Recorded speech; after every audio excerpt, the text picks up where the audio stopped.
Well, good morning. It's great to see you all today. I'm Pastor Jonathan Yoder. I'm the visitation pastor here and also former senior pastor of Pine Grove. And it's great to be with you today and to share with you in this service. I'm going to be introducing the speaker today because we have a very special connection. Before I do that, Pastor Shane just asked me to mention that a few weeks in the bulletin you saw that I've taken on a new responsibility. Another church in the area, Calvary Church, came and approached me about doing what I do here, visitation and pastoral care in the life of the congregation. And so it's been processed, and the elders of both churches have blessed it. And so I'm starting there on a part-time basis this week. As I continue here, nothing changes. I'll continue serving Pine Grove in the same way, in a similar fashion. Some were saying, well, did you need more to do? Well, it's like this. I love pastoral care, and it's not work. And when I retired from being a senior pastor. I'm not doing that again. That was great when I did it, but I turned that over to someone else. But to continue serving and ministering, and you'll be hearing from Duane as well this morning, we who are in this stage in our lives, there's some great opportunities, many opportunities to serve, and so that is what we are doing. I am so pleased this morning shifting gears now, to introduce our speaker, Duane Zook. Duane and I go back. In fact, last week you also had a Zook speak, right? Rick Zook? So this is Zook month to Pine Grove. And they're not related closely, but we all have one thing in common. We were born in Belleville, Pennsylvania. Just want you to know that. Rick was. Duane was born in a farmhouse just south of Allensville, which is south of Belleville, and I was born there as well. And Duane and I were at Belleville Mennonite School in the same class until 8th grade when he and his family moved to Lancaster, where his dad taught at Lancaster Mennonite High School, and he graduated from there.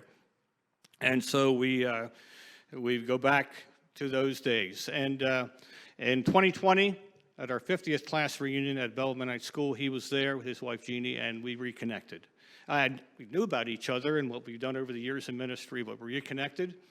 And he's worked over the years with Josh McDowell Ministries.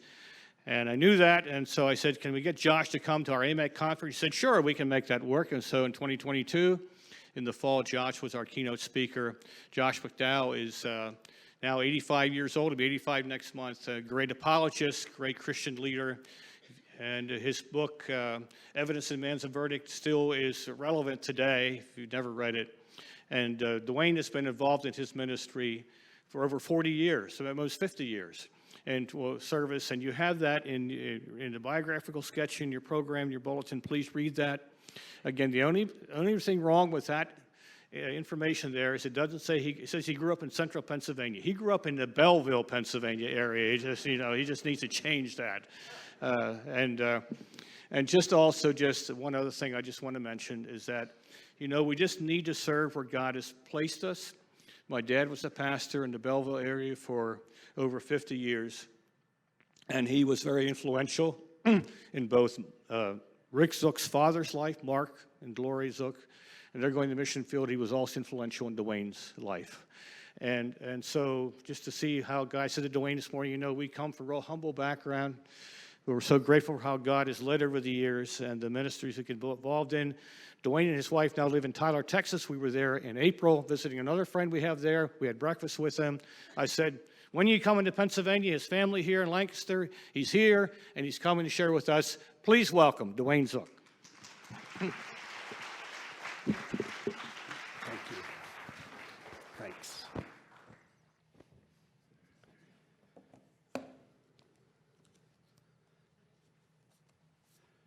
Well, good morning. So good to see everybody here this morning. And Jonathan, I will change that. But I might say Allensville rather than Belleville. No. But I do appreciate the opportunity to be here this morning. And my wife, Jeannie, is not able to be here this morning, but she brings her greetings and love, and I also bring greetings from Josh and Dottie McDowell, as well as the rest of our team. This morning, I want to talk about God's faithfulness, remembering God's faithfulness, and the fact that when we remember God's faithfulness, God wants us to do something with that. It behooves action. And as Jaden read from Joshua 24, I want to do a quick, I won't be reading all of 23 and 24, or I'll be out of time.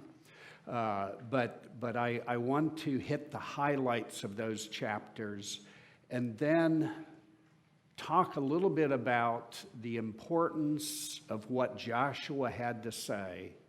And then the last half of what I'd like to share this morning is to share some of the real ways that God has been faithful, as I've seen him faithful through the Josh McDowell Ministry around the world. Joshua 23, in that chapter, Josh pulled together the leaders of Israel, and he reminded them, he rehearsed with them how faithful God had been. And he was giving his farewell address. And in verse 1 of 23, it states Joshua was a very old man. Some days I feel like that, but I'm not there yet. Like Jonathan, we're about the same age. And retirement, for me, I don't know what that looks like, but if it means I get to do what I love to do, then I'm fully retired. Actually, I'm not fully retired because I so love doing what I do. And he encouraged the leaders to be strong, to be careful to obey the book of the law. And then he moves into chapter 24, and the first 13 verses, he rehearses again the faithfulness of God. He encourages them to remember who God is and what he's done. He reminded them who they as a people are, where they came from, what he's done for them, and the fact that he delivered them. And you'll see a lot of action verbs in those first 13 verses. It reminds me that God is not someone who just sits by watching what we do or what others do or what happens. He is intimately involved. He is a God of action. He's a doer. So verse 1, Joshua gathered all the tribes, and they presented themselves before God. And then he starts reviewing the fact that God brought them from Abraham, and God had called Abraham from beyond the river Euphrates, and that is in current day Iraq. And he called, he took, and brought them to the promised land. He gave Abraham, Isaac, and then Jacob and Esau, and Jacob had 12 sons. And Joseph landed, as we know, in Egypt. Jacob came down with his brothers. They actually served Pharaoh for close to 400 years. And then God delivered them. Verse 6, then I brought your fathers out of Egypt, and you came to the sea. He took them across the Red Sea. He brought, in verse 8, them to the land of the Amorites. I gave them into your hand, and you took possession of the land. In verse 11, you went over the Jordan. I gave them into your hand. See the action of what God had done. I gave you a land on which you had not labored, and yet you dwell in them. Then, in light of God's faithfulness, he gives them an opportunity to make a key decision. He gives them a therefore. In other words, in light of what God has done for you, here are 4 things that I am asking you to do. Verse 14, now therefore fear the Lord and serve him in sincerity and in faithfulness. Put away the gods. Verse 15, choose this day whom you will serve. But as for me and my house, we will serve the Lord. Then I love it. The people said, yes, we will serve the Lord. We will serve the Lord. Verse 19, Joshua said, you're not able to serve the Lord. Joshua knew the people. If you were part of that audience that day and your leader said, after you had just said, we will serve the Lord, nah, you're not going to serve the Lord, what would be going through your mind? And they again in verse 21 said, no, but we will serve the Lord. Then Joshua said, if you're going to do that, put away the foreign gods. And the people again reiterated, the Lord our God we will serve, and his voice we will obey. It goes ahead in the end of the chapter to account for Joshua's death and his burial. I want to focus in now on the four things that Joshua asked the people to do. Number one, in verse 14, he said, fear the Lord. Fear the Lord is a beautiful phrase. When the word fear comes to your mind, you might think of afraid. But this does not mean that, as you're well aware. In the scriptures, it says the fear of God is the beginning of wisdom. Fear here is to honor or to revere, a humble submission to God, a reverential awe. That's what Joshua is asking them to do, to have a personal relationship with God. It's not the rules, it's the relationship. Scriptures also indicate that the fear of the Lord will do a couple things for you. Number one, it will keep you clean. For example, Joseph, when he was tempted by Potiphar's wife, he fled, and in the passage of that account, it says Joshua feared the Lord, and that kept him from yielding to temptation. Not only will the fear of the Lord keep you clean, it will keep you confident. Proverbs 14:26, it says in the fear of the Lord is strong confidence. Genesis 22, it accounts where Abraham feared the Lord. And when he was asked to sacrifice Isaac, he had confidence that God would provide. In fact, the man that he left down before he and Isaac walked up to the top of the mountain, he said, we will be back. Not I will be back, we will be back. His fear of the Lord gave him confidence. So number one, Joshua is asking them to fear the Lord. Secondly, he said, serve the Lord. And he gave some details on what serving the Lord would look like. First of all, he said, serve the Lord with sincerity. And then serve the Lord in faithfulness. Now, what actions would come out of that sincerity and faithfulness? It meant putting away their foreign gods. Don't let them influence you or become a distraction in your walk with the Lord, in your fear of the Lord. As I think about that and how easily the foreign gods distracted Israel, the people of Israel, I wonder sometimes, what are the things that distract me from my walk with the Lord? What could it be? I invite you to ask that also. The way we're following Him, the way we do our relationship with Him, our relationship with others, the way we're doing family, what can or maybe does distract us? Could it be TV, music, social media, other things? Those things in themselves are not evil or bad. I use Facebook to catch up on all my friends, but it can become a distraction. What are the things? News, worldwide, U.S. news. Those are things that can distract me.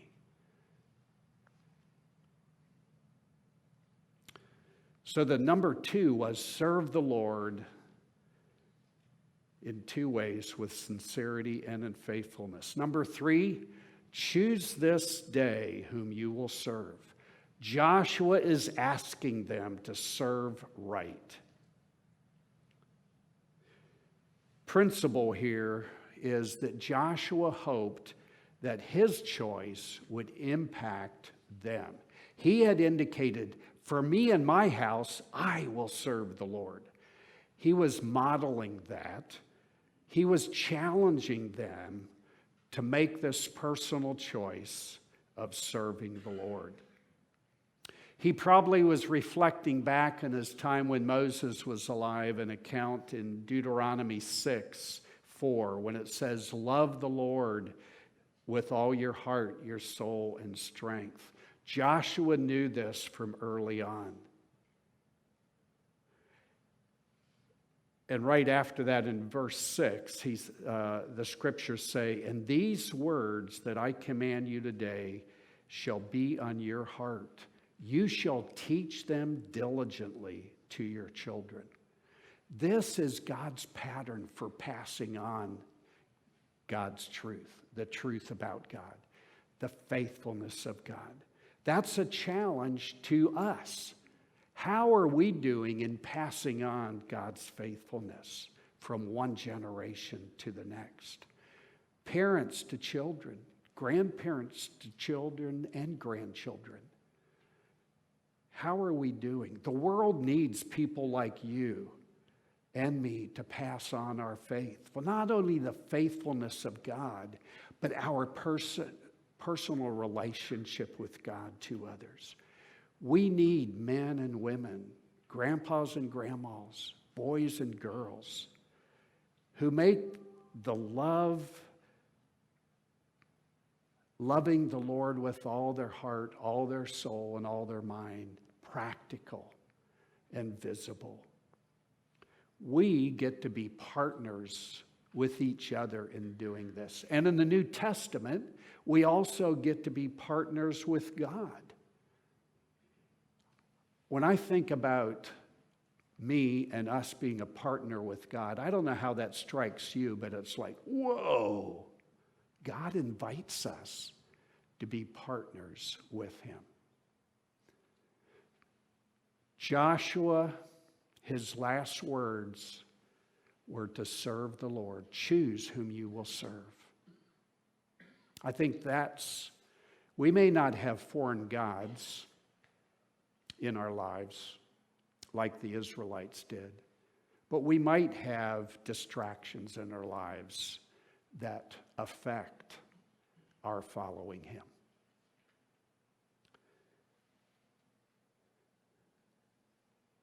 I want to move now into a section of how I've seen God to be faithful over the years. As Jonathan said, I have served with Josh over 40 years.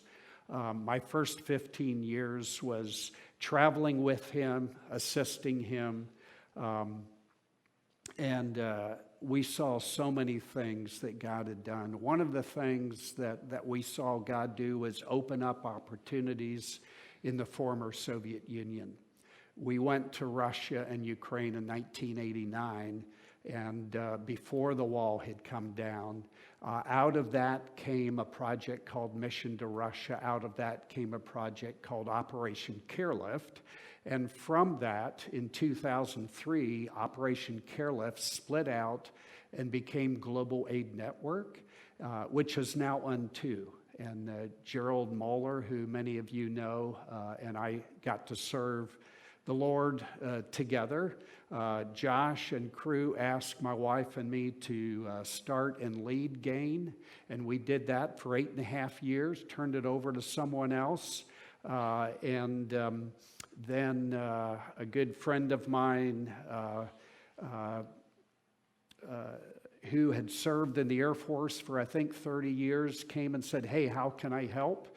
About the same time, the Lord provided a large warehouse over close to Salunga. Some of you probably have been there. How many have been there to the packing events? Awesome. Thank you. Then I just was told this morning by Jonathan that David Parsons, I believe, from this church is now serving up there. And so we have some joint connections there. In 2011, I began to sense the Lord asking me to pass on the baton of leadership of Gain to someone else, and I did that. It took a year of struggling with the Lord, and I don't know if you've ever struggled with the Lord in what He's called you to do, but I struggled for a year. And in January, I made the decision, and later that year in the spring, I rejoined with Josh McDowell Ministry. So that's a little bit of a connection that some of you may have. My wife, Jeannie, and I have 2 children. One lives in Tyler with her husband and 4 children, and our son serves with crew in the Middle East, and they have 4 children also. We don't get to see them very often. Josh McDowell Ministry this year is celebrating 60 years of ministry, and a year and a half ago, I had been CEO for Josh for about 11 years, and I sensed leading up to that time that I needed to work on another transition and handing off the CEO role, and I did that a year and a half ago. Now I help give leadership to everything we do internationally. And that's what I want to focus on this morning in terms of some of the things that I have seen Josh do over the last year and number of years. In March, I had the privilege of going with a small group of evangelical leaders to China. It had been my first time back there since pre-pandemic years, and we as a ministry have been working there for 20 to 25 years. We have officially been able to publish and print through the official printers there several of Josh's books. One of them is Evidence That Demands a Verdict. Another one is More Than a Carpenter. That Josh wrote initially and then revised with his son, Sean. But when I was there in March, we had the privilege of visiting several official churches. We had been asked early on by underground church pastors to work through the official church and the official channels to be able to, they said, if you print books or have ministry here only with the underground church, it probably won't go up to the official channels or the official church. We encourage you to work through the official, and then the books will come down to us. And so that's the choice we made. But when we were there, we visited a couple churches, and I wasn't sure what I'd see. I mean, we all hear news. We all hear how things have become more restricted there, and they have. But I was so encouraged on one Sunday morning. It was Palm Sunday.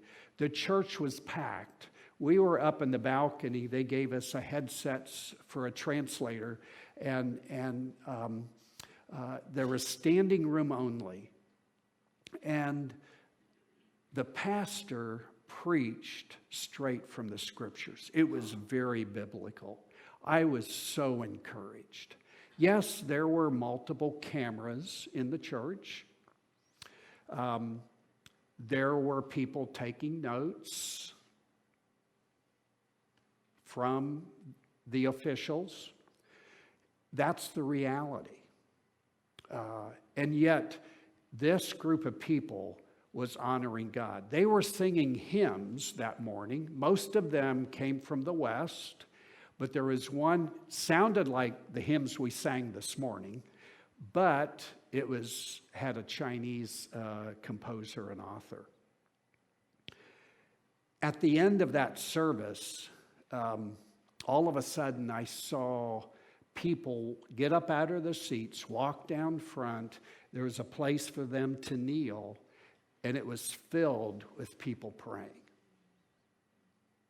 I don't know what they were praying, but I can imagine they were thanking the Lord. They were praying for their family. They were praying for their nation. They were praying for the world.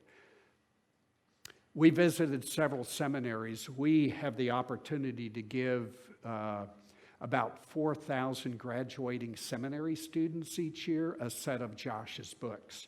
And some of them are physical books. Some of them also get it's called an e-reading card. That gives them access for their computer to get Josh's books.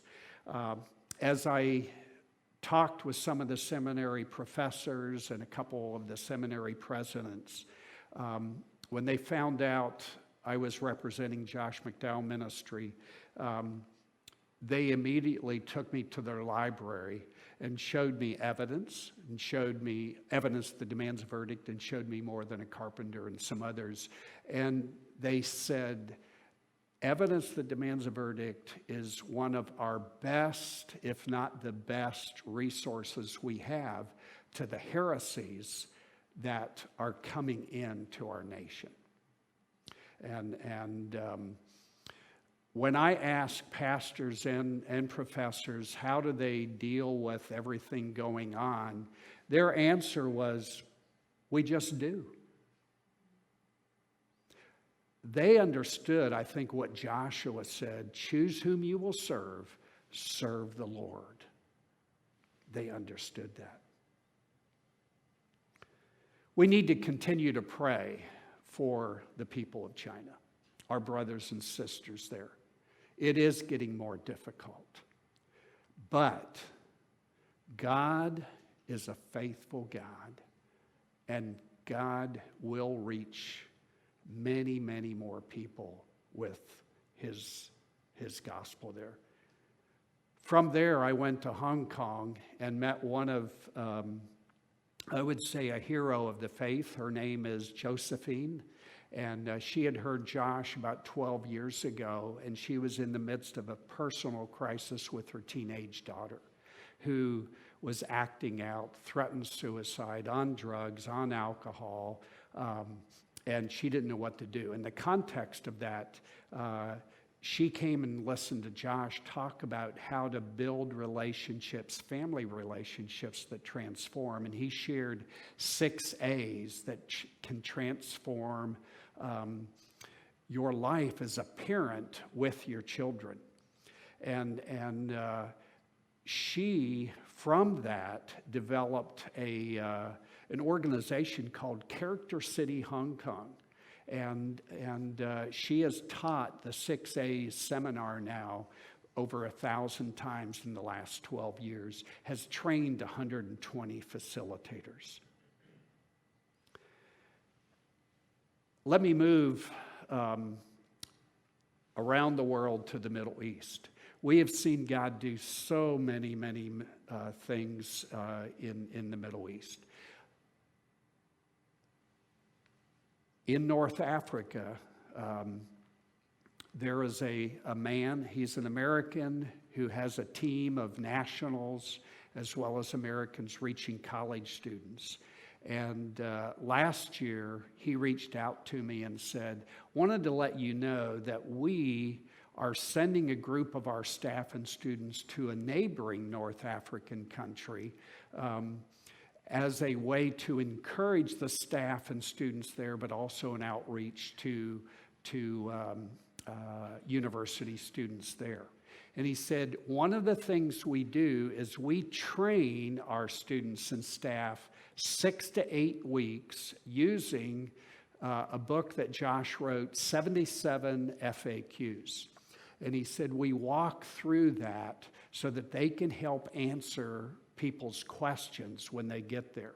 This spring, he took them back to the other North African country, but he also took them to another country in the Middle East and reached out to college students there. A nation in Central Asia that we have worked in, I met with the leader of that, the leader of Cru in that country this past February when I was in the country of Georgia. And he shared the reality of some of the things that happen in his country. He works, a lot of his staff work with university students, and he shared about this young lady who had become a Christian. She had come from the majority religion of the Middle East, and she wore her completely covered garment, the burqa, only the eyes. And one day she decided, she came from a very strict home, religious home, and one day she decided to take off the burqa and go to school. Her dad found out about that. He assumed correctly that she had become a Christian. He killed her.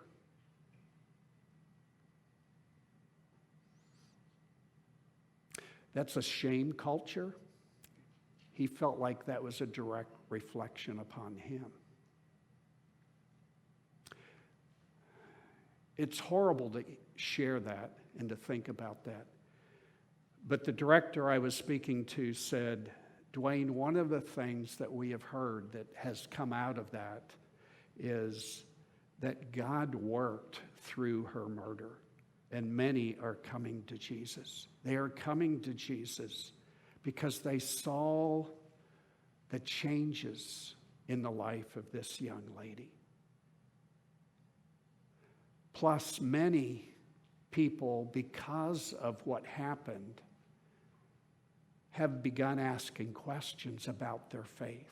One of the things we notice in the Middle East, across the Middle East, is that people oftentimes go from the majority religion, sometimes become an atheist, and then they search other religions, but on the way, they discover Christ.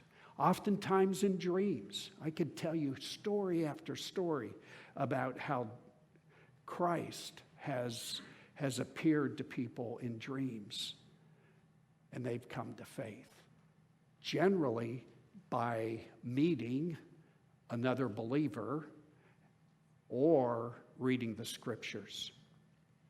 In Persia, last summer, I was approached by a gentleman that lives in the Dallas area, and he and his wife had fled Persia 20-some years ago, early 2000s, because they were Christians.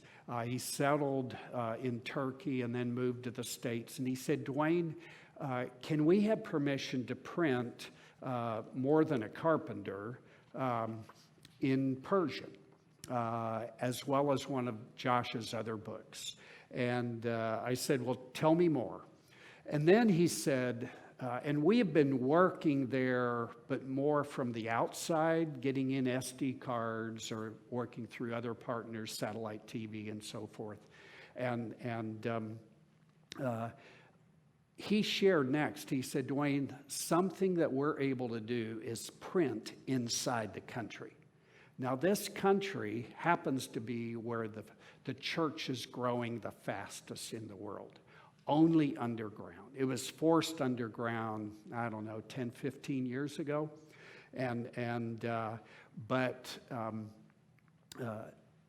The original More Than a Carpenter had been translated into Persian, but the newest version hadn't been. So he said, we have a translator that can do that. And I said, great.